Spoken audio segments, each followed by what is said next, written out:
আসসালামু আলাইকুম। এসএসসি ২৬ ব্যাচের শিক্ষার্থীরা, তোমাদের রেজাল্ট প্রকাশিত হবে ২০শে জুলাই। রেজাল্ট প্রকাশের পর এসএসসির যে কলেজে ভর্তি ২০২৬ কবে থেকে শুরু হবে এবং সঠিক আবেদন ফি, নিশ্চয়ন ফি, এছাড়া হচ্ছে আবেদনের সঠিক নিয়ম, জিপিএ অনুযায়ী কলেজ সিলেকশন, সম্পূর্ণ বিষয় নিয়ে আজকের ভিডিওতে কথা বলবো।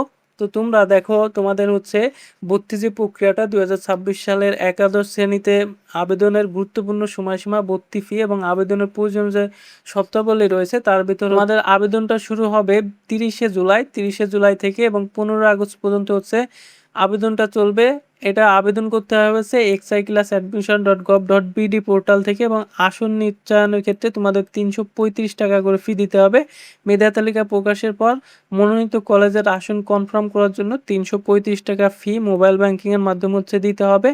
প্রথম মেধা তালিকা হচ্ছে ২০শে আগস্ট রাত ৮টায় শিক্ষার্থীদের মেধা কোটা পছন্দক্রমের ভিত্তিতে প্রথম মেধা তালিকা হচ্ছে প্রকাশিত হবে এবং ক্লাস শুরুর যে সম্ভাব্য তারিখ সেটা হচ্ছে ৭ থেকে ১৪ই সেপ্টেম্বর। চূড়ান্ত ভর্তি কার্যক্রম চলবে ১৫ই সেপ্টেম্বর থেকে দেশ জুড়ে ক্লাস শুরু হতে পারে। এটা হচ্ছে মূলত তোমাদের অফিসিয়াল একটা সময়সূচি। আমরা যদি অফিসিয়াল যে ওয়েবসাইট রয়েছে এখানে দেখতে পাচ্ছ exiclassadmission.com, এখানে আসলে এই তথ্যগুলো দেওয়া রয়েছে। এখানে আমরা সেখান থেকে তোমাদের দেখাচ্ছি এখানে একটা স্লাইড আকারে। তো এখন পরবর্তী পেজে হচ্ছে কলেজ চয়েস। তোমরা কয়টি কলেজ চয়েস দিতে পারবে এবং নিয়মটা কি, তোমাদের হচ্ছে ৫ থেকে ১০টি কলেজ চয়েস দিতে হবে এবং এখানে কলেজ চয়েসের ক্ষেত্রে গুরুত্বপূর্ণ যে নিয়ম রয়েছে তার ভিতর হচ্ছে অনলাইনে আবেদনে তোমাকে হচ্ছে সর্বনিম্ন ৫টি কলেজ চয়েস দিতে হবে এবং ১০টি কলেজ অবশ্যই পছন্দক্রমে রাখতে হবে। একই কলেজে ভিন্ন ভিন্ন শিফট গ্রুপ, যেমন বিজ্ঞান, মানবিক বা ভার্সন আলাদা চয়েস হিসেবে গণনা করা হবে। পছন্দক্রমের অনুযায়ী হচ্ছে অত্যন্ত সতর্কতার সাথে সাজাতে হবে, যাতে সফটওয়্যার হচ্ছে তোমার পছন্দক্রমের ধারাবাহিকের উপর ভিত্তি করে হচ্ছে সিটটা বরাদ্দ করবে। অর্থাৎ যেভাবে সাজাবে সেই অনুযায়ী হচ্ছে তোমাদের কলেজের সিটটা বরাদ্দ করা হবে। এই বিষয়টা আশা করি বুঝতে পেরেছো। এরপর হচ্ছে জিপি অনুযায়ী কলেজ নির্বাচন। এর মধ্যে তোমাদের ছোট্ট একটা আপডেট দিয়ে রাখি, যেটা হচ্ছে তোমাদের এসএসসি পরীক্ষার রেজাল্ট যেহেতু ২০শে জুলাই প্রকাশিত হবে, তো তোমরা ৪টি উপায়ে খুব সহজে রেজাল্ট দেখতে পারো। এর কারণে প্লে স্টোর থেকে একটা অ্যাপ্লিকেশন ডাউনলোড করতে হবে। প্লে স্টোর GRADELY গ্রেডলি লিখে সার্চ দাও, সেক্ষেত্রে এই অ্যাপ্লিকেশনটি পেয়ে যাবে এবং এই অ্যাপ্লিকেশনটি ওপেন করার পর তোমাদের হচ্ছে প্রথমে একটা নোটিশ দেখাবে যেখানে তোমাদের এসএসসি রেজাল্ট কয়টায় প্রকাশিত হবে এবং তারিখ দেওয়া রয়েছে। এটাকে তোমরা ক্লোজ করে দিলে প্রথমে দেখতে পারবে এইচএসসি রেজাল্ট। তো এই পেজে যাওয়ার পর তোমরা এখানে দেখতে পারবে যে board result, e board result, all board result, SMS result. তো এখান থেকে তোমরা খুব সহজে রেজাল্টগুলো দেখে নিতে পারো। তোমরা এই অপশানগুলো থেকে কিভাবে রেজাল্ট বের করবে এই বিষয়ে আমাদের চ্যানেলে অলরেডি ভিডিও দেওয়া রয়েছে। তোমরা আমাদের এই ভিডিও ডেসক্রিপশন বক্স থেকে ভিডিওটি দেখে নিতে পারো। এছাড়াও এই ভিডিও ডেসক্রিপশন বক্সে এই অ্যাপসটির লিঙ্কও আমি দিয়ে রাখবো, যাতে সহজে তোমরা সেখান থেকে ডাউনলোড করে নিতে পারো। তো এখনই গিয়ে ডাউনলোড করে নাও, যাতে পরীক্ষার আগে তোমাদের খোঁজাখুঁজি না করতে হয়। তো এবার মূল ভিডিওতে আসা যাক। কত জিপিএ লাগবে, পয়েন্ট কত লাগবে কলেজে ভর্তির ক্ষেত্রে?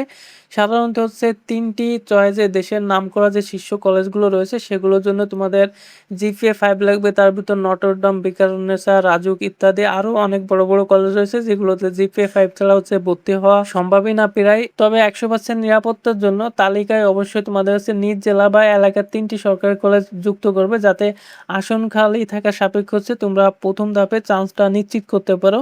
আর জিপিএ 3.50 থেকে 4.99 মূলত হচ্ছে বিগত 3 বছরে কাট অফ জিপিএ যে কলেজগুলো রয়েছে গড় বিশ্লেষণ করার পর তোমাদের হচ্ছে প্রথমে 2টি কলেজ দিতে হবে, যে 2টি কলেজ তোমার পছন্দ হয়। তারপর হচ্ছে পরে পরপর করে তোমাদের কলেজটা দিতে হবে 4টি। তো মোট কথা হচ্ছে তোমাদের 5টি কলেজ সর্বনিম্ন চয়েস দেওয়া লাগবে এবং 10টি কলেজ চেষ্টা করবে দেওয়ার, যাতে তোমাদের চান্সটা মিস না হয় প্রথম ক্ষেত্রে। পরবর্তীতে হচ্ছে অনলাইনে আবেদনের সঠিক নিয়ম। অনলাইনে আবেদন করতে হলে তোমাদের মোবাইল ব্যাংকিং, বিকাশ নগদ, রকেটের মাধ্যমে 220 টাকা পরিশোধ করতে হবে এবং ওয়েবসাইটের মাধ্যমে হচ্ছে তোমাদের আবেদন করতে হবে, যেটা হচ্ছে exiclassadmission.gov.bd এই ওয়েবসাইটের মাধ্যমে। এবং তথ্য ইনপুটের ক্ষেত্রে তোমাদের এসএসসি রোল নম্বর লাগবে, রেজিস্ট্রেশন নম্বর, বোর্ড এবং একটি সচল ও ব্যক্তিগত মোবাইল নম্বর দিয়ে তোমাদের হচ্ছে লগ ইনটা করতে হবে এবং পছন্দক্রম অনুযায়ী কলেজ, শিফট, গ্রুপ সিলেক্ট করে পছন্দক্রম নিশ্চিত করতে হবে এবং অবশ্যই ওটিপির প্রয়োজন হবে, যেটা দিয়ে হচ্ছে তোমাদের সাবমিট করে কপিটা সেভ করতে হবে।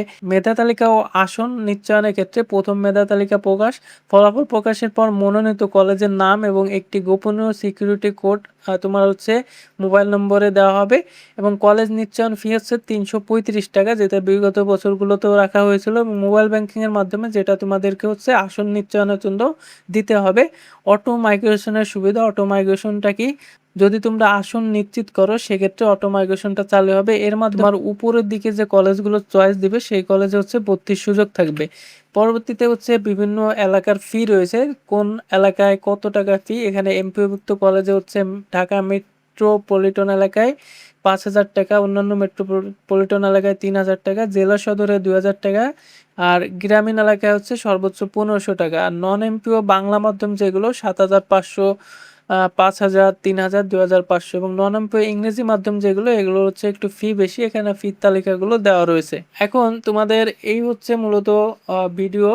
এখানে তোমাদের যদি কোনো প্রশ্ন থাকে সেক্ষেত্রে আমাদের কমেন্ট করে জানাতে পারো, আমরা রিপ্লাই দেওয়ার চেষ্টা করব। যদিও ভিডিওতে অনেক কিছু বলা হয় না, অনেক সময় অনেক কিছু মিস্টেক থাকে বা অনেকে অনেক কিছু বুঝতে পারে না, সেক্ষেত্রে তোমাদের হচ্ছে অবশ্যই আমাদেরকে কমেন্ট করতে হবে। আমরা প্রতিটা স্টুডেন্টের কমেন্ট পড়ি এবং সেটা যথাসম্ভব রিপ্লাই দেওয়ার চেষ্টা করি। আজকে ভিডিওটা এখানে শেষ করছি। ভিডিওটি ভালো লাগলে অবশ্যই একটা লাইক দিবে এবং শিক্ষা সংক্রান্ত পরবর্তী আপডেটের জন্য আমাদের চ্যানেলটা অবশ্যই সাবস্ক্রাইব করে রাখবে। যারা ফেসবুক থেকে দেখছো তারা হচ্ছে আমাদের ফেসবুক পেজটা ফলো দিয়ে রাখবে।